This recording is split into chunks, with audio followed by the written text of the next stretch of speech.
welcome to the live podcast at Lithia Springs 4th period psychology class, featuring Eric Kovac, Tyler Lazinski, Zach Kidd, Rashad Leonard, Tiffany Lane, and Kevin English. Today we will be talking about dreams and sleep. Okay, guys, so pretty much sleep is what we use to rest our bodies, and it's a necessity for us. In dreams also, it's a necessity. I mean, you know, that's how we review the information we've taken in through the day, or so they say. Every time we go to sleep, we at least have a 20-minute dream of everything we've taken in, and that's our brains recycling and taking in all the information and cataloging it. Right, it's You may not know this, but every time you go to sleep, you follow the exact same cycle over and over again over a 12-hour period. the cycle is first is stage one is when you're just dozing off. It's pretty much when you close your eyes and you're shutting down pretty much. And letting your brain rest and just calming down. Right. Stage two is is sort of when you really start dozing off and you get in that really light sleep that you're easily woken up. That's probably that time, you know, you start twitching and it wakes you up violently. Right. Falling sensation.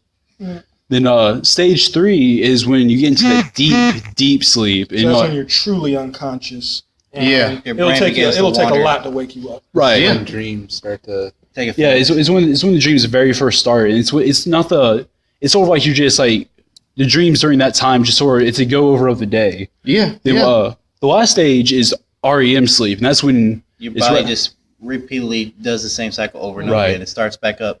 Rapid eye movement, that's the most active part of the sleep cycle. Well, active for your brain at least. right, and that's when you start really that's when your brain dreams and does those The dreams we remember and we say they're crazy, like I was riding on a bicycle and the only thing I was wearing was a donut. I Right. mean, that'd just be something right there. those are the ones that are usually have some kind of a lot of people think they have like a meaning behind it. Like Caldwell, he used to do dream perceptions for us.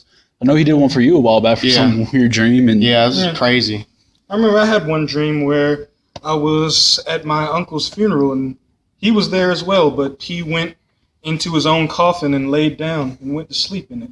It was very weird. sounds pretty weird, honestly.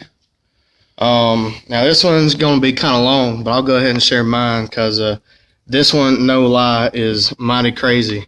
So I'm in the desert and I'm walking alongside a river, and parallel to me is a hippopotamus within the river.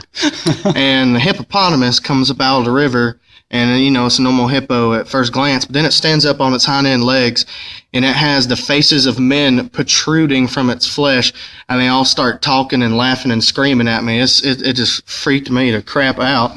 So it gets back down on all its legs, and it roars and it starts chasing me. It chases me up into the desert, and I run up into what looks like a tribal looking little village, and all the folks there, you know, they go out and they try and fight it, but you know they're no match to it. And the hippo eats everybody, and it eats all the buildings and everything like that, and you know there's no refuge there. So I leave, I continue on, and then I come to this place that's kind of like modern, and I go inside. I think it's like a cathedral or something like that, and there's a whole bunch of folks in there, and they're all like dead silent, and they're just staring down at the ground, sitting in the pews. So I tried to hide between these people sitting in the pews, and the hippo comes in, and it's just crazy. There's animals, 2 different kinds of animals of all kinds lined up against the walls, and the hippo starts smelling them, and it begins to devour the children, but not the parents of the animals. And finally, it finds me out after sniffing around for a while, and it chases me and opens this door. And once I open this door, on the other side is a desert again. But there's this long drop, and there's a pool of water, and it just looks like it goes on down forever. And I was really scared to jump, but finally I took the jump, and I took the plunge down into the pool of water, and I swam the other side. And, you know, for some weird reason, I thought I'd beat the hippo because I was like, you know, dang, hippo can't swim. It's a brick. You know, it stands up on its hind end legs, and those faces start screaming at me again, and it jumps down in the water and chases me across the pool of water, and I start running back up to the desert. And finally, you know, I can't run no more. I get up to this valley, and there's a man sifting for gold, and he tells me, you can't keep going on or something like that. It's something very similar to that. And I get to the end of the canyon, and I start to climb up, but, you know, I was too slow, and the hippo eats me. But, you know, that's my crazy dream. that's Well, honestly, that has mine beat. yeah, I'd say so. I mean, that's honestly one of the. I had dreams, but they're not school appropriate, so I will not share. Oh, come on. It's, No, Mr. Kid. we don't need to go there. Yeah. No, mine's guns and You didn't need to. Oh God. yes. Okay, It's guns and butter. guns make me feel better about that whole situation right Like there. the other day, I killed my nephew because he tried to kill my parents. Okay. Whoa. Okay. That's a little bit overboard, sir. We'll trim this. But Trim it like baby fat. okay. Our last topic is hypnosis. Now, hypnosis is. I think everyone knows what hypnosis is, right? Yeah, I mean, like yeah. for hypnosis, all it is putting you in an unconscious state, but still awaken your subconscious mind so that you can at least know on a certain level what you're doing, who you are, all types of stuff. To me, that almost kind of sounds like actually when somebody is loaded up on like a hardcore drug, if you understand what I'm saying, like methamphetamines Right. or crack cocaine.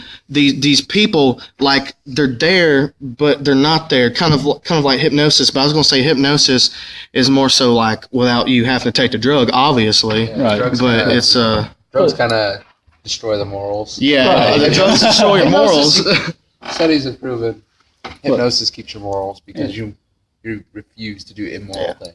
But do you guys seriously think hypnosis is possible though? Because it seems a little far fetched that getting a little watch is everyone sees or whatever, just The getting watch them thing's concentrate fake. on The it. watch thing's fake. Right. I'm just saying it's sort of the symbol that everyone knows. Yeah. I mean, you guys, because I've seen videos and stuff, but do you really think it's legitimate? I mean, basically, you're just taking advantage of another person's mind, making them sense other things they never sensed before. Yeah. I don't know. That'd be hard to say. I think somebody has to be under influence of something actually to be hypnotized. But then again, they say you're under the influence of the what would the word be? The Hypnotist? Yeah, the hypnotist. I personally think you'd have to be under influence of something else because, I mean, just in my personal opinion, I don't believe the human mind could be susceptible to you swaying a watch and then you start quacking like a duck. That doesn't make any sense Right. to me. Basically, you're trying to say that it's like a willing participant. You have to be like willing with. Yeah, almost. Yeah. But I mean, if you're not willing, then like I was saying, like influence. I don't know. This is gonna sound far fetched, but maybe like a serum or something. I don't know. I think that hypnosis makes you concentrate on one thing, and your mind gets so concentrated on that, it focuses on that one thing. And then eventually what that thing does, you'll do it. Yeah. Right. I mean, that's how a lot of it works. Like a lot of them get your mind concentrated on the whole. Like from what I've seen, it's like the lifting up of the hands, and all of a sudden like falling down and you're asleep. Yeah.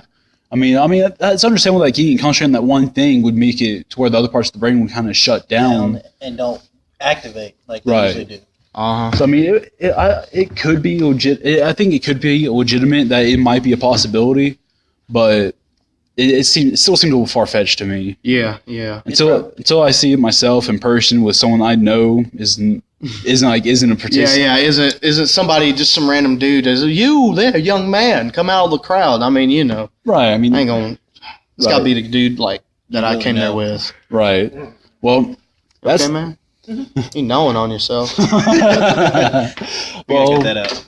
Shard's having a dream in real life. we have a shard sort of going out on us. So I think that's all the topics on our things on our what do you call it? Requirements, criteria. Yeah, our criteria today. So thank you for listening and join us next week. Stay classy, San Diego. Stay classy.